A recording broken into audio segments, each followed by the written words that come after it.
Truly governs Somalia today. The hidden hands behind Somalia's leadership. This report specifically focuses on foreign influence over Somalia's leadership, starting from colonial times through the Cold War to today's geopolitical players like Turkey, UAE, Qatar, the US, and others. Who truly governs Somalia today? Is it the Somali people, their elected leaders, or are there invisible hands shaping the country's destiny? From colonial rulers to modern-day foreign powers, many have tried to influence Somalia's leadership for their own strategic interests. Today, we uncover how external actors past and present shape Somalia's political future, often without the consent of the Somali people. 1. Colonial Foundations: Britain, Italy, and France. Somalia's struggle with foreign influence began in the colonial era. Britain ruled northern Somalia, what we now know as Somaliland. Italy controlled the South Italian Somalia. France took over present-day Djibouti.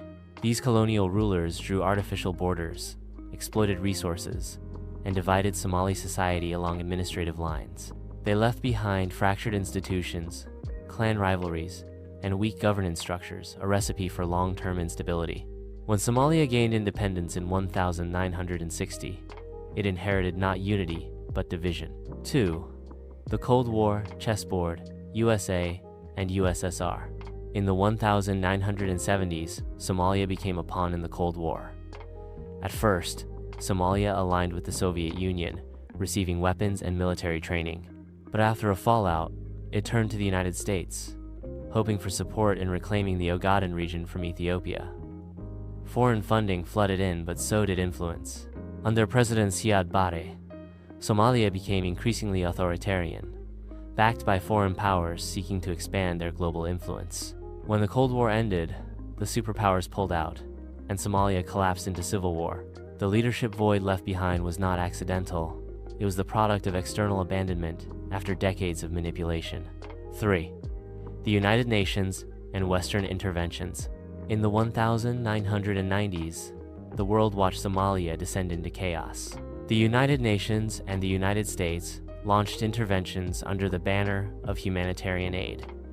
Operation Restore Hope, followed by UNOSOM missions, aimed to bring peace, but they failed to understand Somalia's complex clan dynamics. After the infamous Black Hawk Down incident in 1993, Western troops withdrew, leaving Somalia more fragmented. Since then, the UN and Western donors have supported Somali governments, but with strings attached. Aid is often tied to political reforms, elections, and security measures that serve donor interests more than Somali needs. 4. Al-Shabaab, the shadow power. No discussion of Somalia's governance is complete without addressing Al-Shabaab. This extremist group, affiliated with Al-Qaeda, controls vast rural areas in south and central Somalia. It imposes taxes, administers justice through Sharia courts, and even runs schools in the territories it controls. To many rural Somalis, Al-Shabaab is the de facto authority. Despite years of military operations by Somali forces and African Union troops, the group remains resilient and deeply embedded. They use fear, ideology, and a lack of government presence to fill the power vacuum. In some regions, locals even prefer Al-Shabaab's order over the chaos of corrupt or absent government. 5. Clan elders and informal power.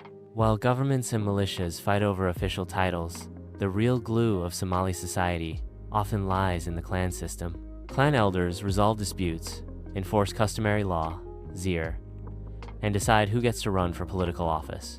During elections, Somalia uses an indirect system, where clan leaders select representatives, making them gatekeepers of political power. Many Somali politicians, regardless of title, owe their positions to clan loyalties and not merit or ideology. In many rural and urban areas, people trust clan structures more than any state institution. This informal system keeps the country running, but also hinders national unity and institutional development. 6. The role of the diaspora. One of Somalia's most powerful but overlooked actors is the Somali diaspora. Millions of Somalis living abroad contribute billions of dollars annually to their families and communities. They fund schools, businesses, political campaigns, and even militias. Many diaspora members return to Somalia to take up leadership roles, or start development projects. However, their influence also brings tension, as locals sometimes view them as outsiders who don't fully understand on-the-ground realities.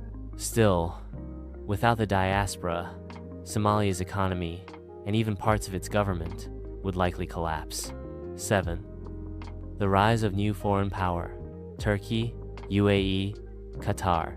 In the 2010s, a new generation of foreign influencers emerged. Turkey became one of Somalia's closest allies. It rebuilt roads, hospitals, and even trained Somali military forces.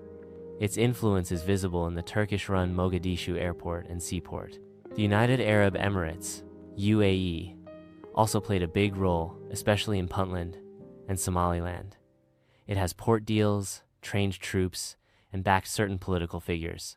Qatar has supported various Somali politicians, using soft power and strategic donations to influence elections and alliances.